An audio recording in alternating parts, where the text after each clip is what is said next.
All right, Rickey, about the morning show. Listen, we are talking to Jini Thornton this morning, talking about taxes, finances, credit score, everything. And a question that I have is, how do you dispute errors on your credit report? So, actually, Rickey, very easy to do. Each credit reporting agency has a place on their website where you can go and dispute any errors, any duplications, anything that you have. However, you're going to have to be patient with that, though. Yes, you do. It's going to take at least 30 to 90 days, if not a little longer, for you to actually resolve this issue. So I don't want people to think, 10 days later, it hasn't been resolved. Hold on. It's going to take a little while, but absolutely worth it. Sometime they're going to hit you back and say, this debt is valid, ma'am. Right. And you may have to provide additional information, but again, it's your responsibility to do it. I have a question, Jini.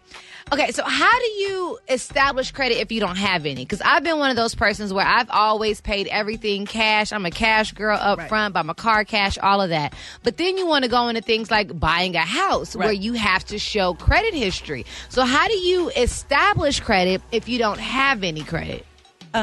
Establishing credit, not having credit can be just as bad as having bad credit. It can be very difficult. So what I tell people all the time is get a secure credit card. Secure it with a small amount, $500, $1,000. It's a great way to build credit. Something else that a lot of people don't realize is become a member of a credit union. A lot of credit unions have a program called a Fresh Start Loan Program. Say that again, because that's so important. Fresh Start Loan Program. Most credit unions offer it where you can get loans for as low as about $500. And they're designed to actually help you establish credit.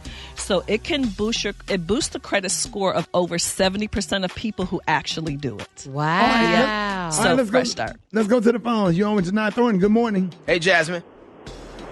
Hi. I'm calling from Fort Mitchell, and I actually have two questions. Sure, Jasmine. Good morning. Question number one is, how good is it to actually take advantage of those credit cards that offer the balance transfer? And my second question is, for those commercials that come on mostly the radio, but they be like, you don't have to pay off your credit card and credit card companies don't want you to know this. Are those actually legit? Okay. That's all I want. So as far as the balance transfer, it's a good idea to do that if you're going to go from one interest rate to a lower interest rate. So only thing is I tell people, be careful, though, because a lot of times they'll have that introductory rate that's only going to last for 3 months or 6 months. You need to know when that introductory rate is going to end so that way you're ready to make your move.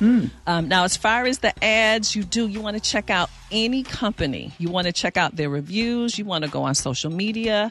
You want to go to the company's website before you spend any money with anyone where they're talking about student loans, credit, bankruptcy, or otherwise. All right, there it is. You're on with Jini Thornton. Good morning.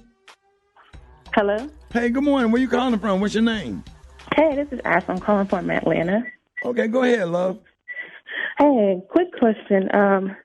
Concerning consolidation loans, I have a really big one. What's the best way to tackle those with the high interest? Okay.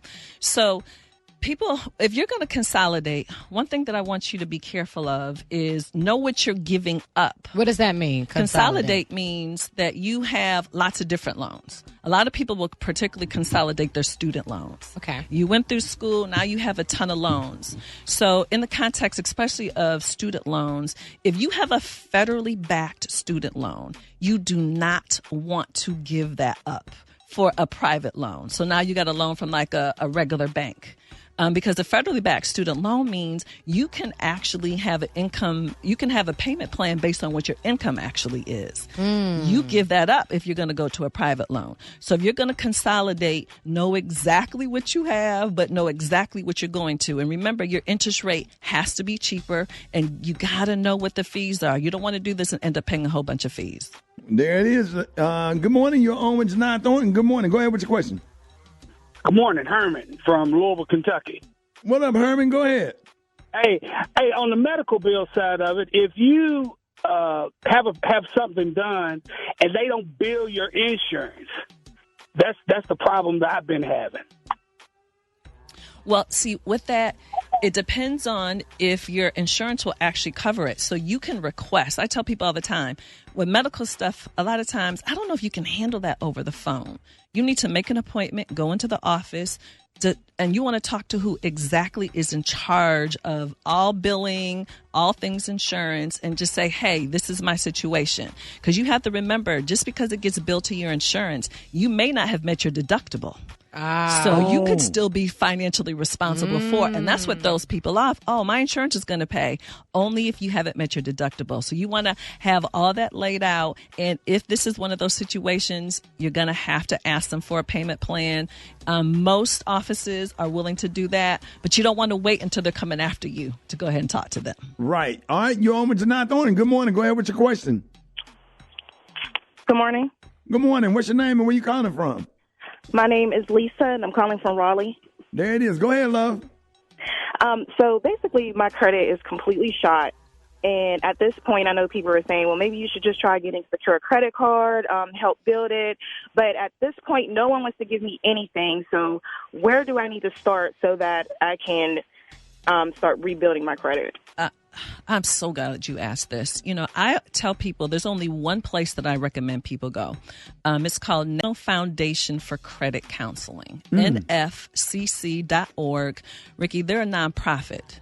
And so they can help people with credit counseling, debt counseling, student loan counseling. So nfcc.org, check out their website first, but give them a call. They're a nationwide organization, and they can help you get back on track, and they can actually negotiate with your creditors too. Oh, wow. Nice. Got one more. Go ahead. You're on with Jini Thornton. Good morning. Good morning. I have a question. I have credit, and I, about 6 years ago, was late on paying my student loan for 60 days or something, and that has hit my credit. And ever since that point, I've never missed a loan payment. I've never missed rent payment or anything like that. But that mark is still on my credit report, and it won't go away, and I'm having a hard time, building my credit. Do you have any advice regarding that? What a lot of people don't understand is when you have a late payment on your credit report, that can impact your actual credit score for probably a little over 2 years. Ooh. So what's the only thing that you really can do is just do the opposite of what you got you there. You're going to have to make your payments on time. And so if you're ever trying to apply for something, you should just explain to people, hey, I lost my job. Hey, I was sick. I had this situation going on. But just pay consistently. And obviously at a certain point, that will drop off. But right now, you're just going to have to keep paying on time. There it is. All right, Jini, if anybody want to contact you or your office, let everybody know your social media, your office, how you can be reached. Okay, so anyone with any financial questions, please reach out to me on social media. That's at Jini Thornton. That's JINITHORNTON. Thank you, Rickey Smiley. Hey, no, appreciate you. You helped me out this morning. Gonna go sign up and buy me something. No, I'm just kidding. All right, guys, Jini Thornton, Hair Crack got Hip Hop Spot coming up next. Rickey Smiley Morning Show. This is your home for hip hop and Smiley. The Rickey Smiley Morning Show.